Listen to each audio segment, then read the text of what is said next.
In this lesson, we're going to look at the compound interest formula. And so you should have seen from last day when we were comparing simple and compound interest that the rate of growth for compound interest is, this should be an is, exponential.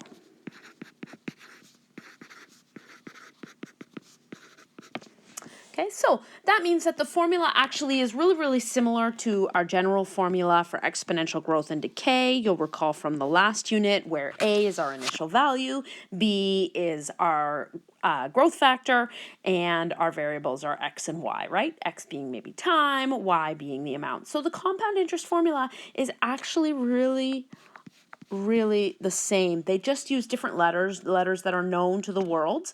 Okay, so the A stands for the amount, so it's like the final amount of the investment or the loan. The P, the value in front of the power, is the principal, which is the original amount invested or borrowed, the initial value basically, and we know that from simple interest as well. R is the annual interest rate, so you'll recall from when we did exponential functions that it was 1 plus the rate expressed as a decimal, so really this is just our base, right? This is the money growing, or our growth factor. And T is measured, the only thing of course that you always need to remember is that it is the number of years, okay? If we are compounding annually, so please just make note of that. We're going to make this a little bit harder as we continue on. Okay, so let's try some just to get used to setting it up and using the formula. Example 1, Sophie invests $800 in a GIC that pays 4% compounded annually for 5 years. We're going to determine the amount when the investment matures. Okay, so just a couple things I want you to note. It does say compounded annually. Remember, it's a GIC, that's a guaranteed investment certificate. Okay, first thing I like to do is I kind of like to set up my values at the left-hand side. So we have A equals, P equals, we have R, and we have T. And let's put in the values that we know. The amount is what we're trying to figure out, right? Determine the amount when the investment matures. The principal is the $800, right? The amount that Sophie is investing. The rate is 4%, so that's my 0.04, right? And then my time, it's compounded annually for 5 years, so my time is 5. So when I go to set this up, I would write down the formula, just to get used to it. Okay, our principal or our initial value is 800. We have 1 plus 0.04 is the 1 plus R. You're welcome to write that if you want. And our T is 5. You're welcome to go straight to this line if you would like as well. You can write it already as a growth factor of 1.04 using our knowledge from last unit if you want.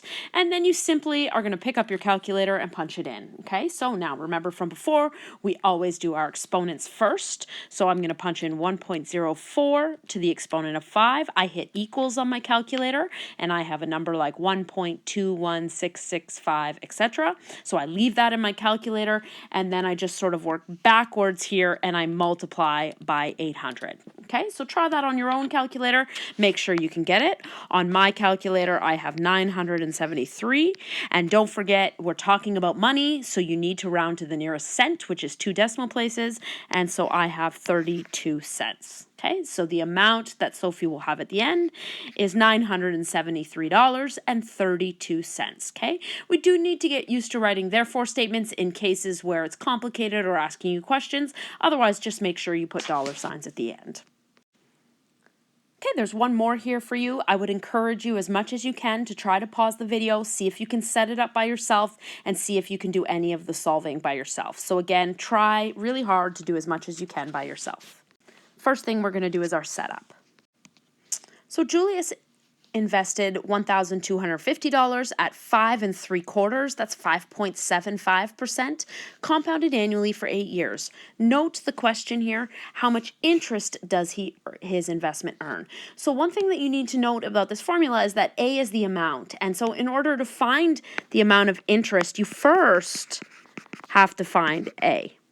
Okay, and there's no way around it. So you go ahead and try to do as much of that on your own as you can on your own. Okay, there's my setup on the left. Now I'm going to go ahead and put everything into the formula.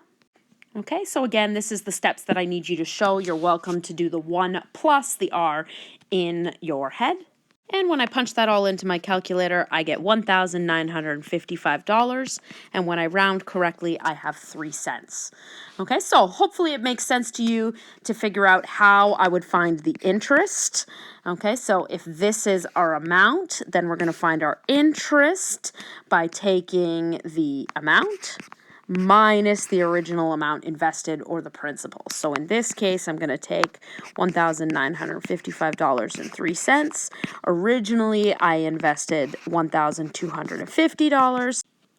And so the interest earned is $705.03. So this is one of those scenarios where it would be important to write a concluding sentence. The interest earned was $705.03. Okay.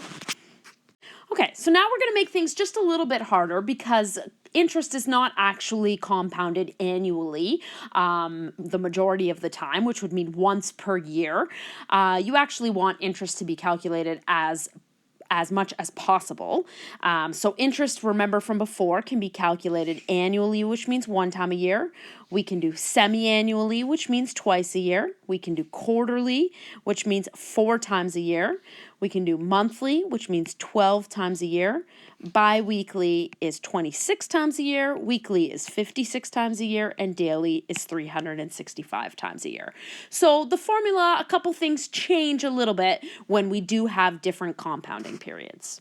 Okay, so take a look at how the formula here changes. And basically the 2 things that we need to worry about are the rate.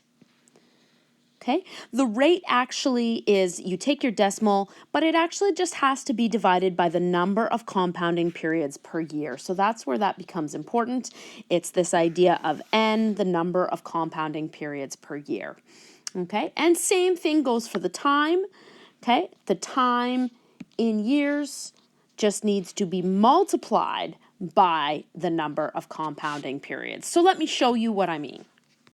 Okay, so the question is determine the amount of an investment when $4,000 is invested at 6%, but note this time it is compounded semi-annually, and that's for 5 years. Okay, so just like before, the principal, the amount invested, the original amount is $4,000. Okay, you would have told me in the previous examples that R, the rate, is 6%, so it's 0.06, but now it's compounded semi-annually. So because that means twice a year, we're going to take that and we're going to divide it by 2. Okay, so you can actually divide it if you like right away, and that'll give you 0.03, or you can put it into the equation like that. It's sort of your choice here. Okay, and in terms of our time, you would have told me that our time was 5 years, but now it's compounded twice a year, so we multiply by 2. So basically the idea is it's compounded 10 times in total in the 5 years. Okay, so I like to do this math ahead of time and do my divisions and my multiplication so that I have everything ready, and then I just go ahead and I plug it in. So I have A equals, I take my initial value, I have 1 plus r over n, so 1 plus 0.03, so it's 1.03. And the number of times it's compounded in total is the 5 years times 2 times a year, so to the exponent of 10. Okay, so if you've set it up like this, you can go straight to plugging in your formula right now, and then you're going to go ahead and punch that into your calculator. Okay, so when I punch in 1.03 to the exponent of 10, I get 1.3439, etc. Going to multiply by 4,000, and I get a final amount of $5,375. And let's look at those cents carefully with our rounding, and it should round up to 67 cents. Okay, so the final amount is $5,375.67. Let's see if you can try the next one yourself. Okay, determine the total amount of a loan when $1,200 is borrowed at 8.4%. Again, compounded semi-annually for 3 years and 6 months. So that's 3.5 years, right? Okay, let's see if you can set it up and see if you can do it by yourself. Okay, so there's my values. Now I'm going to go ahead and put it in the formula, and I'm going to punch it into my calculator. And I get a final answer of $1,600, and it should round to 50 cents. Okay? Let's try one more with a different compounding period. To pay for a vacation, Carson borrowed $5,000 at 6% compounded quarterly. The loan must be paid in full after 3 years. So how much must he pay? And then we're also going to go ahead and find out the interest as well. Okay, so again, pause the video and see how much of this you can do on your own. We're going to start with the setup. Okay, we're obviously trying to figure out the amount. The principal is $5,000. Okay, the rate is 0.06, but we have to divide it by the number of compounding periods, which in this case is quarterly, so that's 4 times a year. And when I actually divide that, I get 0.015. Okay, keep all the decimal places that you can in that scenario. Okay, then we're going to look at our time times n. I kind of actually like to write it that way. So the time was 3 years, but we're compounding 4 times a year. So that value, that exponent is 12. Okay, so I'm going to go ahead and punch it in. I'm going to take my principal. My growth factor ends up being 1.015, and my exponent, the total number of times it's compounded, is 12 times. I'm going to punch that into my calculator, and I get $5,978.09. Okay, so how much interest did he earn then? The interest, we're going to take the final amount, $5,978.09. We're going to subtract the original amount that he borrowed, which is the $5,000. And of course, then that means the interest paid is $978.09. That's the amount of interest. Okay, so you're going to go ahead and practice working with this formula, and there's a practice sheet assigned to you.